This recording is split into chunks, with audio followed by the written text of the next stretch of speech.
Rudal balistik adalah senjata jarak jauh yang dapat melintasi benua dengan kecepatan hingga hypersonik dan menghantam target dengan tepat sasaran. Bagaimana rudal ini dapat melakukan hal tersebut? Di video ini, Auto Ekpos akan membahas cara kerja rudal balistik.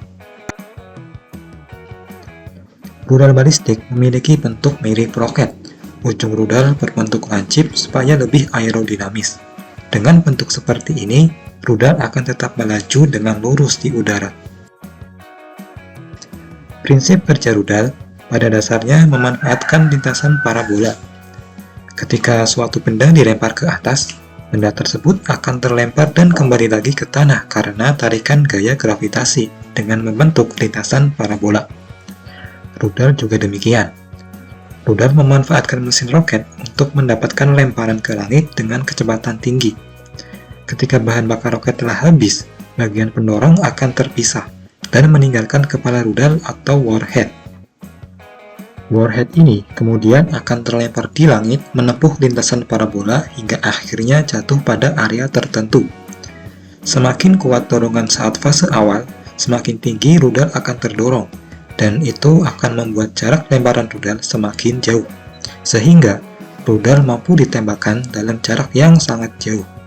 Namun, cara seperti ini membuat rudal susah untuk ditargetkan pada lokasi tertentu, sehingga rudal akan sulit ditargetkan untuk menghantam tempat-tempat yang spesifik. Ditambah lagi, lintasan parabola ini mudah diperkirakan, sehingga rudal bisa diintersep dengan mudah oleh pertahanan udara, karena rudal tidak memiliki kemampuan untuk bermanuver. Itu adalah prinsip dasar bagaimana rudal bisa mencapai target. Namun di era sekarang, cara kerjanya jauh lebih rumit. Sebagai contoh, saya berikan gambaran isi di dalam rudal. Rudal ini punya 3 bagian, yaitu propulsion 1 yang ada di bawah, lalu propulsion 2 di atasnya, dan warhead pada bagian paling atas. Di dalam propulsion 1, kita akan melihat mesin roket dan tangki bahan bakar sebagai bahan bakar roket. Begitupun di propulsion 2, juga terdapat mesin roket dan bahan bakar.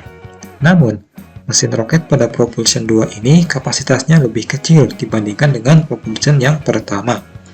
Nah, jumlah pendorong ini ada bermacam-macam, tergantung jarak yang akan ditempuh oleh rudal. Pada contoh ini, hanya memiliki 2 propulsion, namun beberapa rudal seperti ICBM bisa memiliki hingga 5 bagian pendorong. Bahan bakar yang dipakai bisa berupa cair seperti kerosin atau hidrogen cair, namun pada rudal era sekarang umumnya menggunakan bahan bakar jenis solid propellant atau bahan bakar padat seperti pupuk aluminium. Bahan bakar padat punya masa simpan lebih lama dan tahan terhadap guncangan, sehingga cocok sekali digunakan pada rudal militer. Di sini juga terdapat perangkat pengendali elektronik, fungsinya sebagai fitur autopilotnya rudal. Jadi ini yang membedakan rudal dahulu dengan rudal modern. Ada perangkat pengendalinya, jadi meski sama-sama menggunakan lintasan balistik, rudal ini punya kemampuan untuk bermanuver. Dan berkat perangkat pengendali ini, rudal bisa ditargetkan pada koordinat tertentu dengan sangat akurat. Sementara di dalam warhead tersimpan hulu ledak. Jadi meski keseluruhan senjata ini punya ukuran besar, bagian peledaknya hanya terletak di ujung atas. Warhead ini bisa dipasang dengan hulu ledak tunggal atau beberapa MIRV. MIRV ini adalah rudal mini yang bekerja secara independen. Jadi begitu mendekati target, masing-masing bisa menargetkan tempat yang berbeda.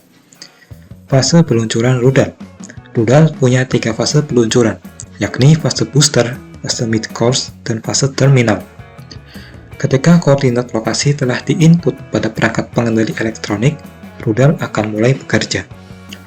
Roket pendorong akan dinyalakan hingga mendorong rudal melesat ke langit. Dan mesin roket pada propulsion 1 itu unik. Perangkat pengendali dapat menggerakkan sudut mesin roket agar rudal dapat terbang di luar lintasan balistiknya. Ini membuat arah terbang rudal sulit diduga, sehingga meski musuh sudah mendeteksi bahwa rudal sudah ditembakkan, tapi belum tentu mampu untuk mengintersek. Inilah fase booster, fase pertama rudal diluncurkan. Fase booster ini berlangsung beberapa menit, hingga mendorong rudal menembus keluar atmosfer, yakni sekitar 150 hingga 400 km dari permukaan tanah. Ketika bahan bakar pada propulsion 1 telah habis, bagian propulsion 1 akan terpisah, dan rudal melanjutkan perjalanan pada fase kedua, yakni fase mid-course. Pada fase ini, rudal sudah memiliki dorongan dari propulsion 1 dan berada di luar atmosfer yang gravitasinya itu kecil sekali. Ditambah roket pada propulsion 2 aktif. Ini akan mendorong rudal hingga menembus kecepatan hypersonic, yakni sekitar Mach 20 atau lebih dari 20.000 km per jam. Di bagian atas rudal juga dilengkapi dengan mini propulsion. Fungsinya untuk membuat rudal tetap bisa bermanuver pada fase mid-course ini. Perangkat pemandu elektronik akan memperhitungkan lintasan balistik berdasarkan kecepatan dan ketinggian rudal. Ketika sudah sampai pada titik yang pas, propulsion 2 terlepas dan rudal masuk ke fase terminal. Di sini hanya bagian atas rudal atau yang namanya warhead yang tersisa. Warhead ini akan masuk kembali ke atmosfer mengikuti lintasan balistik untuk mencapai targetnya. Warhead yang masuk ke atmosfer memiliki kecepatan hypersonic, ditambah lagi ada percepatan gravitasi membuat kecepatannya bisa tetap terjaga tanpa perlu pendorong. Namun, itu juga akan membuat warhead ini rentan untuk terbakar. Beberapa rudal memiliki lapisan pelindung, jadi begitu masuk ke atmosfer, warhead akan terbuka, bagian kulitnya akan terpisah, dan bagian dalam adalah bagian yang mengandung hulu ledak. Jadi kalau Anda pernah melihat kenapa rudal yang akan menghantam target itu seolah berapi seperti meteor, itu disebabkan karena efek rudal yang memasuki atmosfer dengan kecepatan hypersonic.